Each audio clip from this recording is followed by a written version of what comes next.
What is something you only understand if you've lived through it? Story 1. Grief. It's more than emotions, and that's the part that you don't get until you're in it. It's weight gain or weight loss. It's developing an anger problem or completely withdrawing from the world until you're yelling at yourself in the mirror. It's becoming physically unhealthy because you don't care about your own survival or quality of life anymore.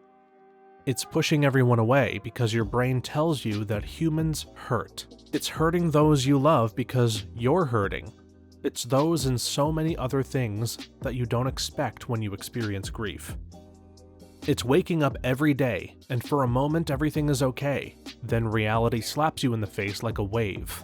It's trying to breathe through problems and turning to that one person, only to find them never being there again and feeling so lost and alone. It's feeling trapped inside your own mind with no way out, only to drown there on repeat. Grief sucks, and it's one of the worst things I have ever dealt with. I know it sounds silly, but losing my dog 4 years ago was the worst thing I've ever gone through. He was my whole heart. I still cry about it 4 years later. And I've been through many horrible things. That is still the worst emotional pain I deal with. I'll take everything else again just to have him back. I think that was the tipping point for my mental breakdown anyway. I was already going through a lot, and losing him was like losing the one thing I couldn't live without. I have absolutely not been the same person since. My life has felt empty since then. I just miss my dog. Story 2. Poverty. I agree with this. I have friends who grew up in a middle class that talk about growing up in poverty. I'll ask, "Did you eat every day?" They say, "Of course." And my response is, our ideas of poverty are very different. I grew up in a weird black hole of growing up in a wealthy suburb, but suddenly finding myself in a desperately bankrupt single-parent home as an only child, with a mother suffering from paralyzing depression which I couldn't understand. We handled it by concealing our poverty. I didn't even know there were safety nets out there for people in our situation. I would just go without food. So many days without food. I learned how to invite myself to my friend's house so that I could stay for dinner. Those were my only meals. My mom would go on dates when she could to get her own meals. We borrowed what we could, sold what we could, did as many odd jobs as I could for cash until I was 13 and then got a real job. All to put food on our table. Personally, I don't think you know poverty until you think about how to obtain food like an alcoholic trying to obtain their next bottle. Poverty to me is living with the obsession to find the next meal. I bought a bottle of water from the grocery store, and instead of throwing it away, I used it as my water bottle. One time I went out to play football with my friends and brought it with me. When it was time to leave, I made my way to the car and realized I had forgotten it on the field. When I came back for it, my friends were like, "You can't just buy another bottle for $5? $5 is equivalent to a couple of cents in US dollars when converted from my local currency. No, I can't just buy another one. I'm broke. If I could, there would be no reason for me to keep refilling a bottle of water that costs next to nothing. That extra $5/couple of cents was over the budget. Poverty sucks that much. Thankful that it no longer is that way though. Yes, I see people say money doesn't really matter to me as long as I have a roof over my head, and that mentality is completely alien to me. I grew up poor. You'd think I'd be used to it, but no, I still wake up in a cold sweat afraid of eviction, even though I have enough money to pay my bills for a while if I lose my job. I still remember how when you're poor, every single obstacle you can imagine, and then some, gets set in your path. Need to borrow money? Congrats, you'll pay 4 times as much for it compared to if you were rich. And be paying it off for longer while it dings your credit score. Need a car? Enjoy a used one that will break down every other month. Oh, and have fun not being able to keep a job because your car keeps breaking down and you can't get to work. Want to go back to school to get a better degree to improve your potential? Oh, you're ineligible for government loans for a few applicable reasons? I don't want to diss the people who aren't extremely financially motivated because it's good we don't live in a world where everyone is Jeff Bezos, but saying I don't care that much about money sounds so short-sighted to me. It sounds like something only someone who was born with a safety net of well-off parents could say, because if you've experienced wondering if you'll be homeless next week, you generally don't think that. And in the US, almost everyone is one bad medical emergency away from bankruptcy and potentially homelessness. Maybe in a country with good safety nets, it's not so much of an issue, but I wouldn't count on it. A lot of people complaining about inflation and having to budget for groceries and sweat the gas bill weren't there a few years ago. Poverty can really sneak up on you even for the middle class. People really think that those who qualify for SNAP, Medicaid, and other government assistance have a comfortable life, when the truth is you're just surviving, not thriving. All the food stamp families where I grew up had less than the bare minimum. I remember my parents were one of the few families with a car, and my mom would give rides to her friends to do groceries in exchange for using their phone, because you had one or the other. You didn't have both. We also never went anywhere. Our car was a beater, so we had to limit wear and tear to errands and doctor appointments, plus gas costs money. Life resembled lockdown in a way.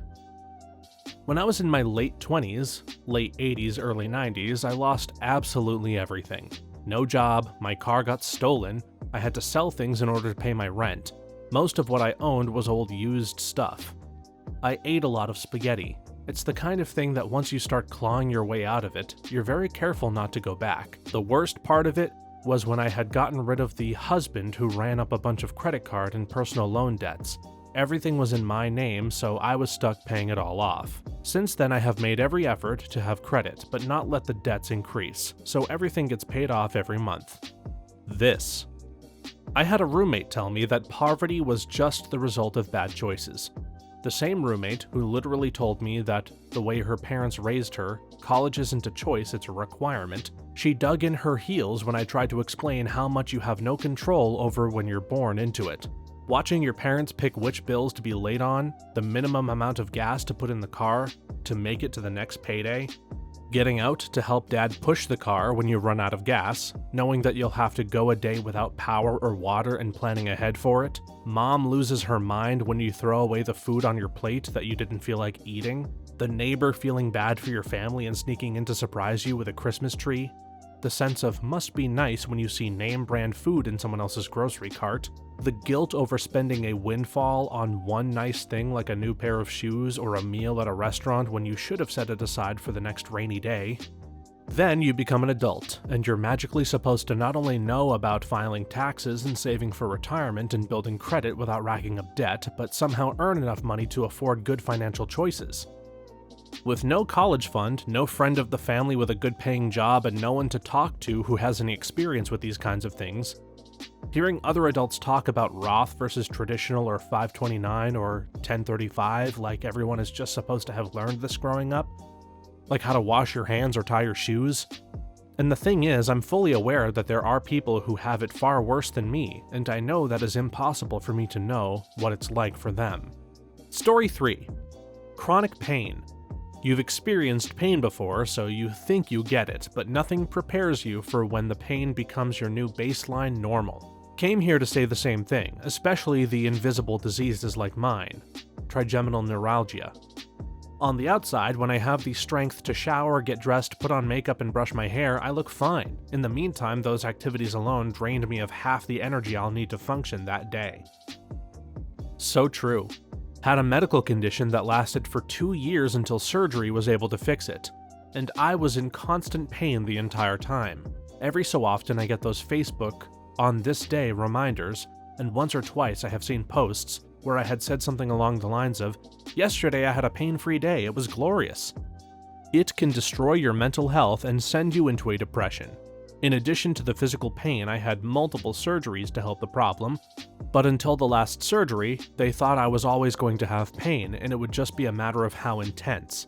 Luckily for me, something shifted between surgeries and they were finally able to fix the problem, and I am now pain-free. However, those 2 years of living it have made me completely compassionate for anyone who lives with chronic pain. As you mentioned, intellectually, you think you get it, but until you live it, you have no idea how it really is. When you have to accept that it isn't going to go away and this is just how life is now, it drains you in ways you can't imagine. It's even worse if you're a woman with chronic pain in the healthcare system. Apparently, the daily, grinding pain is all in our heads, or our uterus, and we're just being dramatic and overreacting, and it's not that bad. It also takes years and years and years of trying to convince a billion healthcare providers just to believe our pain is real. Meanwhile, you bring your husband in and he's taken very seriously and walks out 15 minutes later with a prescription and expedited referrals to 2 specialists. Shaking my head. I've spent more of my life in pain than without it. I hurt my back in high school and my parents never got it taken care of. Way back when, after over 2 years of walking with a profound limp, I finally started seeing a chiropractor. It was amazing how he could just make the pain go away for a few hours. My parents' insurance dried up and I had to stop going. I injured my back again doing something stupid living with my would-be wife and our first kid. At first, she didn't believe me how much it hurt. I tried going to another chiropractor since I had such good luck with the last one. Big mistake. That was some of the worst pain I have ever felt. I attempted physical therapy, but I wasn't seeing any kind of results. Racked up debt with them. Overall, it was just a terrible part of my pretty painful life. Eventually, I had surgery to correct my spine issues, but the pain is still there. Not as bad as before, but still there. I'm currently going through a mental health crisis, and I don't know if I'm going to make it out.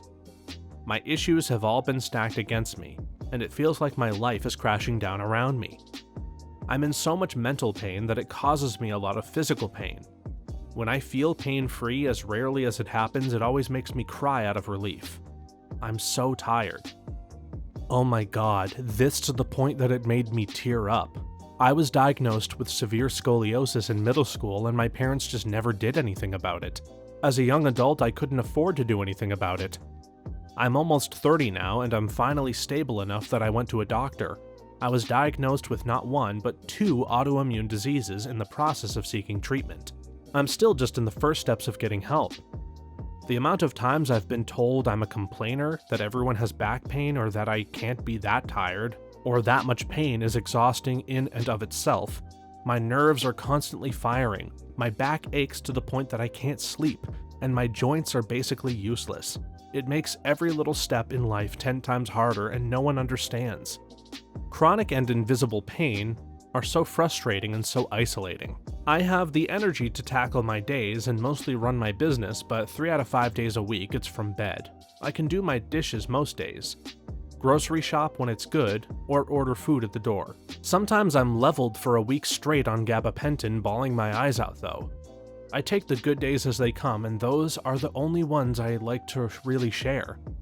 I'm like the cat dying under the porch when it's bad. Dating is difficult. I'm in the process of kicking out my boyfriend because it should have been easier having someone around, but I've been caring for 2 people and a house full of animals for 6 months. I'm beyond exhausted. Recharging isn't an option. Story 4.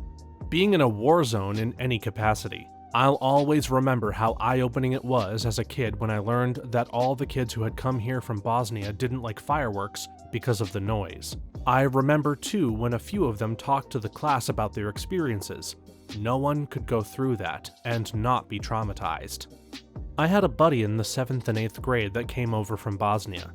Lord knows the atrocities he saw. I know he saw his father lined up and executed, like a bag over his head lined up with the others on their knees, sort of executed. I remember how he would get specialized treatment, rightfully so, in certain situations where we were learning about wars or the Holocaust, where he would be allowed to leave the class and go chill in the principal's office if things got too much. In retrospect, the teachers and staff weren't paid enough or trained enough to properly help this kid aside from just giving him an American public school education. So it was doubly difficult for us kids to understand. I still think about that guy and hope he's out there kicking ass somewhere. The thing that absolutely astounds me about being in a war zone is the normal crap that goes on. People are still going about their daily business while being completely aware that people are shooting and dying just yards away. Maybe around the corner, maybe on the other side of the building that you're in. When covering hostile environments, there were a lot of times we ran from an open battle around a corner into a bustling city block of just people. It was weird as hell. I recently met a Cambodian woman in her 60s who was a refugee of the Khmer Rouge whose entire life had been destroyed by the psychological devastation of the trauma. War zones create so many like her, alive and surviving such horrific experiences, and yet their lives, everything they could have and should have been, are still over. People crusade for fetuses because of the potential they might hold. They might cure cancer, when it's entirely possible said cure or whatever other hyperbolic world-changing discovery is in the mind of a child whose life and future are and has been devastated by geopolitical turmoil and violence. My grandpa was drafted into Vietnam, and that stuff stayed with him for the rest of his life. He was 75 and still experiencing PTSD. It was so sad because he didn't want to be there. When he was drafted, he knew how to type, so they promised him he would be in the office. But he was also a 6'1" rancher's son from Texas, so they threw him off into the worst of it. Then they left him there for 2 years. Then, when he finally came back to the US, there were protesters in the airport who threw stuff at him and screamed at him. Yeah, I came here to say this. I spent 3 years of my life in Iraq and Afghanistan. That initial shock of feeling like you were in real mortal danger is nothing I experienced before. But after a while, you get used to getting shot at and it becomes normalized. As long as they miss, who cares, you know? But if I was on the receiving end of a US artillery, I wouldn't be here to talk about it, and that's terrifying. I remember one morning in Afghanistan, I was woken up by machine gun fire. I was a bit pissed off, mostly because that's not an alarm clock you can snooze. So I just rolled over and went back to sleep, hoping that the constant rat-a-tat-tat-tat would eventually stop. I can sleep through anything. I was once on a field exercise where we fired 106 rounds of artillery overnight, and I slept through all of it. I went to Split delivering supplies to the NATO base with my dad in our truck whilst the war was on. I was around 20 when we went. It was certainly an eye-opener to say the least. We came down through Slovenia down to the coast.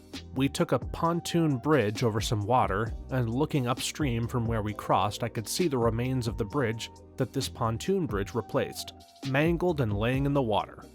There was also a ferry, but that had to be paid for, so we were glad to be able to take the free bridge.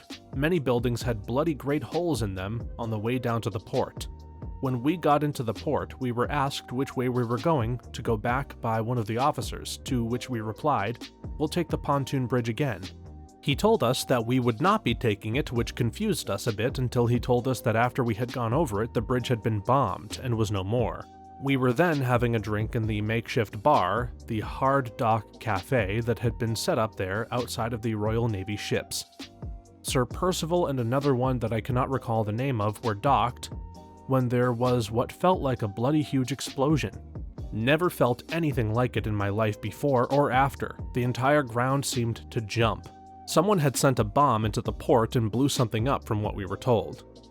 Afterwards, we were allowed onto Sir Percival's to grab some refreshments. We saw on the TV my hometown miles from home, and there it was on the Force's TV. Very strange indeed. There are other stories from this trip, but those were the bits that stuck in my head the most. Being there and seeing the destruction, however minor compared to the utter annihilation that is happening in places like the front line of Ukraine, does make you a lot more thoughtful about things like war. I hate to see it and mourn for both sides of these issues, for the loss of life, the loss of homes, etc. I didn't suffer from PTSD or anything, but it did bring home the realities of what war really is at a youngish age too, which has made me despise such useless actions and those that take them. We really should be beyond wars, but I fear we are heading back into huge conflicts in the world again, and I really hope that cooler heads will prevail. It terrifies me that we could be that stupid again so soon after the last time. Story 5. Having a child die. This. It's been 25 years since I buried my twins. When they died, I asked my mom when it would stop hurting, and she told me never. But it will dull a little over time so that you will eventually be able to live with it. No truer words were ever spoken. My twin brother and I had our 26th birthday the other day.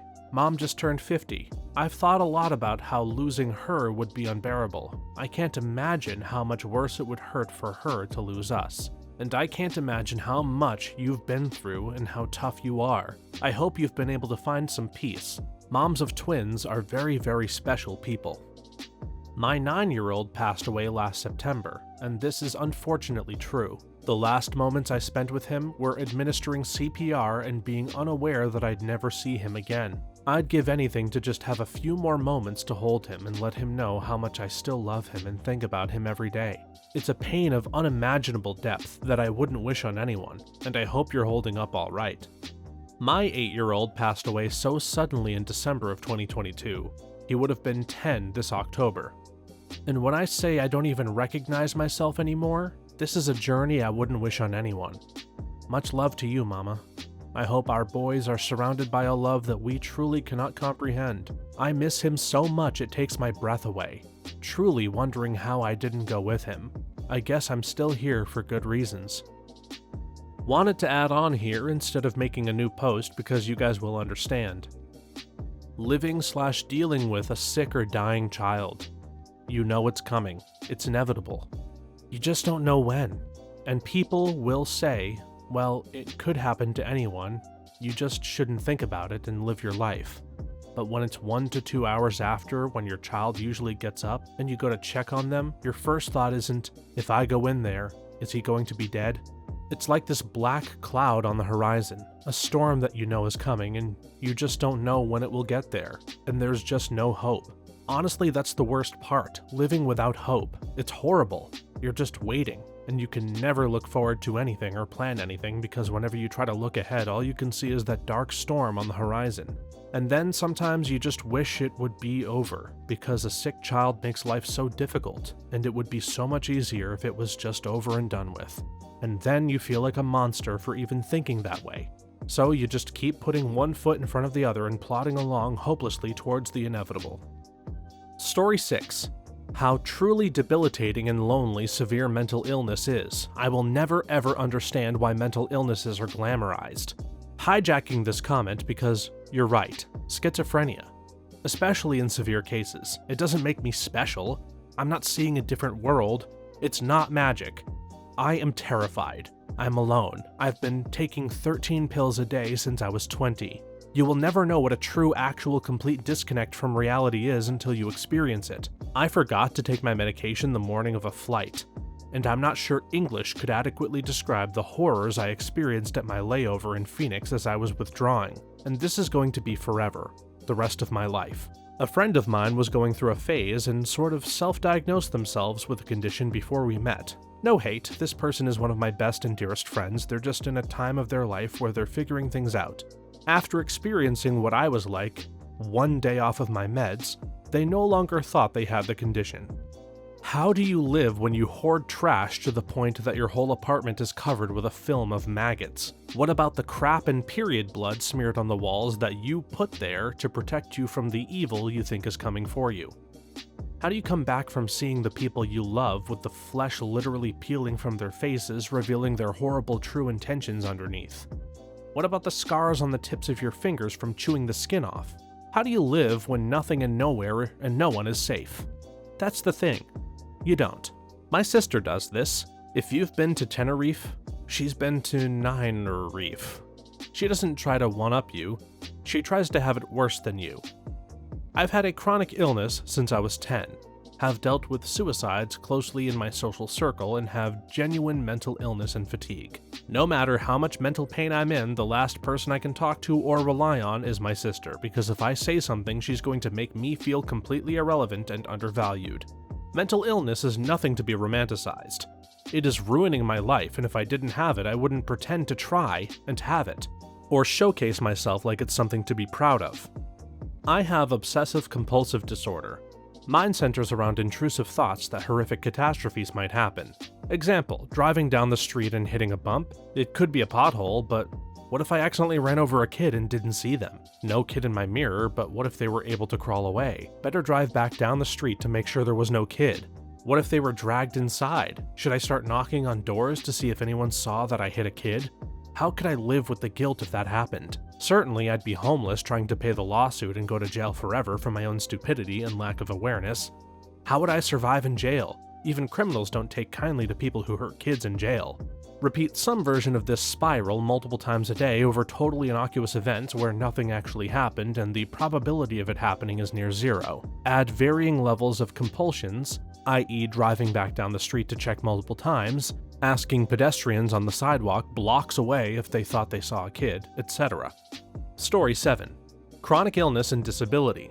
To add to this, the feeling of being diagnosed. Years ago, when I was first diagnosed with my illness, I had the initial feeling of, great, I know what's wrong with me now and I can work on treating it. But then, this sensation, for lack of a better word, came over me for quite a while. Like I had just been given this terrible, life-altering news, and when I would go out in public, all I could see was normal, everyday people going about doing their normal, everyday things, but it felt as though my world stopped. I guess it's one of those if you know things. It's amazing how opaque the barrier is too. 6 months ago, I broke both of my feet and was wheelchair-bound for 3 months. My family looks at me like I'm crazy every time I mention that I am truly, truly grateful for the perspective as an otherwise healthy, able-bodied person. Setting aside a lot of obvious stuff like not being able to drive or even get to my second-story apartment, there is so much I didn't truly appreciate until it was my reality. There are good and bad days, and they're rarely an indicator of future trends. Sometimes you hurt because it's a bad day and there's no agency or control there. It's just how it is. Being in chronic pain is so mentally taxing in a way that makes it isolating because you can't just say, sorry I was a bit foggy or short-tempered or stupid today. Too much of my brain's runtime got gobbled up by holy freaking hell my feet hurt so bad. Chronic illness does not give a crap how tired you are. I broke down crying several times not because I was in pain or I was upset at my misfortune, I was hit in a head-on collision by a drunk driver, but because I was just exhausted from being in pain. Or tired both from and being tired, and those feelings feel unrelenting, inescapable, and like they're going to go on forever. And I think the scariest part for me as I've recovered and gotten stronger and gotten my life back is that even now that I understand it better, there's still so frighteningly little I can do for loved ones who do suffer from chronic illness and disability. I can express my sympathy, ask fewer stupid questions, and practice more patience, but they're still sent on a daily basis alone to a place to face a burden I can't help to bear. It frustrates me endlessly that a cliched perception of this is either being stuck in a wheelchair, having severe learning disabilities, causing a speech impediment, or having a terminal illness. I mean, I can't express how grateful I am that my disabilities are not that bad, but God forbid that you have a mental or neurological disability that severely impacts your ability to function in daily life, but you come across as normal. Getting any kind of genuine help or compassion is next to impossible, even from people who love you. I'm immensely grateful for the people who do. As for society and the state, it's all just lip service. Story 8. Long-term hospital stay. I was in for over 6 months waiting for multiple organ transplants, sharing a room with loud, crazy, inconsiderate people and their visitors. It was a gastrointestinal ward, so we had buckets on the toilet for them to check our output. One woman's daughter starts yelling down the hall how terrible I am that her mother has to deal with my urine on the floor. That sent me. Made it sound like I pissed the floor when it was in a container. I couldn't stop crying. They switched my room and one of the aides told them I was leaving because they made me cry. Lots of things like that. The upside was I got to know everyone from the porters to the kitchen crew and they'd make it more fun. I tried to be a good patient and not complain, but it destroyed me mentally. I almost died a few times. It was near the children's hospital and I'd see the kids outside playing. Talking with a nurse about it, I learned a lot of the parents left their kids and never came back because they couldn't deal with it. I wish I never heard that. I was hospitalized in January due to extreme weight loss, which almost killed me.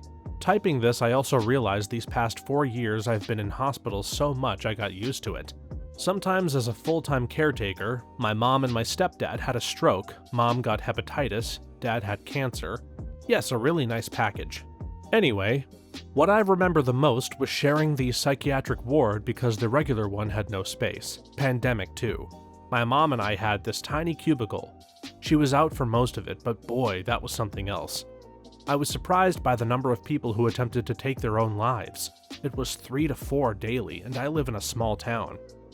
Then during my own stay, I also had some works of art as roommates. This one idiot who would come in at night, switch the TV on and watch sports loudly. A creepy dude who tried to watch me pee. A woman was dying and suddenly my room had 9 people in it fighting over who would inherit her house. It was a mess.